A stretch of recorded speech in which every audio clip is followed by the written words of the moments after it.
Super. ಅಲ್ಲಿವರೆಗೂ ಹೋಗಕ್ಕಾಗಿಲ್ಲ ನಮ್ಗೆ, full ಇಲ್ಲಿಂದಾನೇ jam ಆಗ್ಬಿಟ್ಟಿದೆ. ಲಾಸ್ಟ್ 15 ಕಿಲೋಮೀಟರ್ ಇಂದ ಫುಲ್ ಜಾಮ್ ಆಗ್ಬಿಟ್ಟೈತೆ. 15 ಫುಲ್ ಸ್ಟಕ್ ಆಗ್ಬಿಟ್ಟಿದೀವಿ ಟ್ರಾಫಿಕ್ ಅಲ್ಲಿ. ಅದಕ್ಕೆ ವಿಧಿ ಇಲ್ಲೇ ಇತ್ರ ನಾವು ಟಿಟಿ ಮೇಲೆ ನಿಂತ್ಕೊಂಡ್ರೆ ವಿಡಿಯೋ ಮಾಡ್ತಾರೆ. ಇಲ್ಲೇ ನೋಡಿ ಅಂತ ಹೇಳಿದ್ರೆ ನಮ್ಮ ಗುರುಗಳು. ಇಲ್ಲಿಂದಾನೇ ನೋಡಿ ಪೂಜೆ ಮಾಡೋದ ಅಂದ್ರೆ ನೋಡ್ಬೋದು.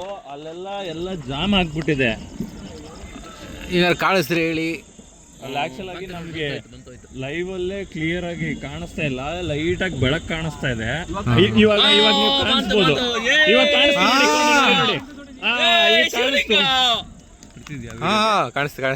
ಕಾಣಿಸ್ತು.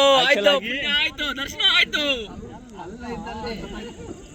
ಆಕ್ಚುಲಿ ಹೋಯ್ತು. ಮತ್ತೆ ಇಲ್ಲಿ ತುಂಬಾ ಮೋಡ ಇದೆ ಇವತ್ತು. ಮೋಡ ಮುಚ್ಕೊಂಡಿದೆ. ಮೈಸೂರು ಇರೋದ್ರಿಂದ 1 ಕಿಲೋಮೀಟರ್ಗೂ ಕಾಣಿಸೋದು ಕಷ್ಟ ಇದೆ. ನೀವು ರೋಡ್ ಅಲ್ಲಿ ನೋಡ್ಬೋದು, ಫುಲ್ ಜಾಮ್ ಆಗ್ಬಿಟ್ಟಿದೆ ನೋಡಿ. ಅಲ್ಲಿ ಜಾಮ್ 15 ಕಿಲೋಮೀಟರ್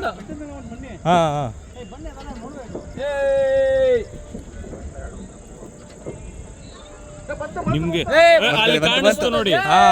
ಲೈಟ್ ಆಗಿದೆ ನೋಡಿ. ಆ ಮೂಲೆ ನೋಡ್ಬೋದು ನೀವು, ಅಲ್ಲಿ ಕಾಣಿಸ್ತಾ ಇದೆ. ಅದೇ ಜ್ಯೋತಿ, ಅದೇ ದೀಪ. ಇವಾಗ ಎಲ್ಲಾರ್ಗು ಕಾಲ್ ಮಾಡ್ಬಿಟ್ಟು ಇವಾಗ ಹಚ್ಚಿ ಅಂತ ಬೇರೆ ದೇವಸ್ಥಾನಗಳಿಗೆ ಹೇಳ್ತಾರೆ. ಎಲ್ಲ ದೇವಸ್ಥಾನದಲ್ಲಿ ಅಲ್ಲಿ ಹಚ್ಚಿರೋರು ಎಲ್ಲಾ ಕಡೆ ಶಿವನ್ ಟೆಂಪಲ್ ಅಲ್ಲಿ ಎಲ್ಲೆಲ್ಲಿ ಹಚ್ತಾರೋ, ನಾವು ಬೆಳಗ್ಗೆ ಚಂದ್ರಚೂಡೇಶ್ವರ ಟೆಂಪಲ್ಗೆ ಹೋದಾಗ್ಲೂ ಸೇಮ್ ಇಲ್ಲಿ ಹಚ್ಚಿದ ಮೇಲೆನೆ ಅಲ್ಲಿ ಹಚ್ಚೋದು ಅಂತ ಹೇಳಿದ್ರು. ಅಲ್ಲಿ ಹಚ್ಚಿರ್ತಾರೆ ಈಗ. ಅರ್ಚಿತ್